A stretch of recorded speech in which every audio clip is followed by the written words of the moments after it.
Di bawah tanah Indonesia tersimpan harta karun abad ini. Bukan emas, bukan minyak, melainkan nikel. Sumber daya yang kini menjadi rebutan dunia di era kendaraan listrik. Kalian semua pasti tahu bagaimana Saudi dan negara Arab lainnya mendominasi perekonomian lewat pertambangan minyak. Lalu, negara kita Indonesia mempunyai kesempatan yang serupa, yaitu pertambangan nikel. Indonesia kini merupakan negara dengan pemilik nikel terbanyak di dunia. Bagi kalian yang belum tahu tentang nikel, nikel merupakan logam keperakan yang sangat berguna dalam industri, terutama sebagai salah satu bahan baku industri dalam pembuatan baterai untuk komponen kendaraan listrik. Tak hanya itu, nikel juga menjadi salah satu bahan untuk membuat baja, sendok, garpu, piring, dan berbagai macam yang terbuat dari stainless steel. Tentu barang-barang tersebut saat ini memiliki nilai jual yang relatif tinggi, apalagi terfokus pada kendaraan listrik. Jika Indonesia mampu membuat nikel ini menjadi salah satu sumber cuan, bukan tidak mungkin kita akan menjadi the next Saudi Arabia. Sedangkan nikel Indonesia mencapai lebih dari 21 juta ton. Itu artinya sekitar 22% cadangan nikel dunia ada di dalam tanah kita.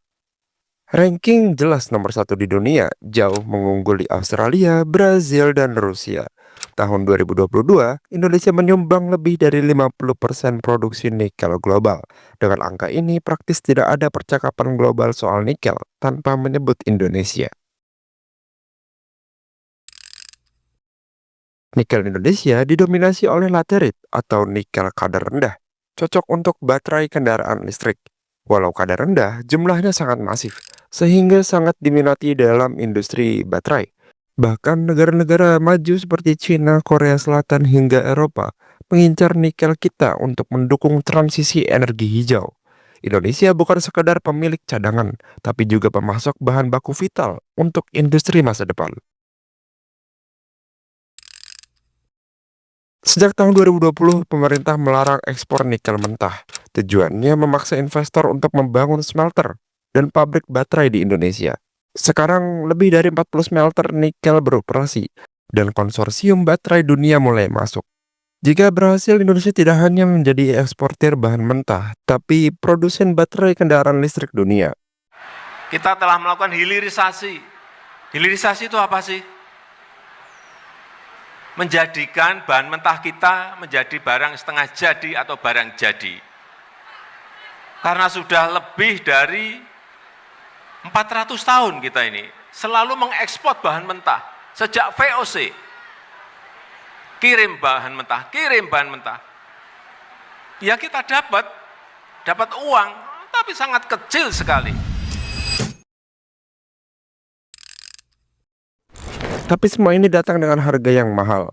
Di faktor lingkungan, tambang nikel merusak hutan Sulawesi dan Maluku, menimbulkan banjir dan pencemaran laut.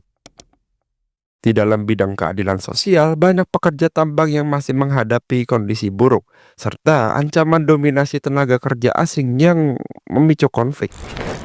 Dari faktor geopolitik, Uni Eropa menggugat Indonesia ke WTO karena larangan ekspor nikel, ketergantungan global, dan jika Indonesia salah kelola, kita hanya jadi ladang kekayaan bagi investor asing saja. Singkatnya, Indonesia memang memiliki nikel yang pedang bermata dua, kaya raya atau bisa mengancam, bahkan hancur. Tergantung cara kita mengelolanya.